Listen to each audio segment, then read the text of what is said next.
Hi guys, இது வந்து பார்த்தீங்கன்னா நம்ம ரெட்மன் கம்பஸோட one of the new varieties.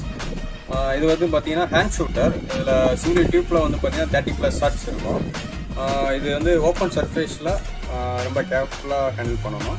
தென் இது வந்து பார்த்தீங்கன்னா நம்ம 10,000 அபோவ் பர்ச்சேஸ் பண்ணுறவங்களுக்கு இந்த 2,000 வேல்யூ உள்ள ஹேண்ட் ஷூட்டர் வந்து ஃப்ரீயாக பர்ச்சேஸ் பண்ணிக்கலாம். இதோட டெஸ்டிங் வீடியோ பார்க்கலாம்.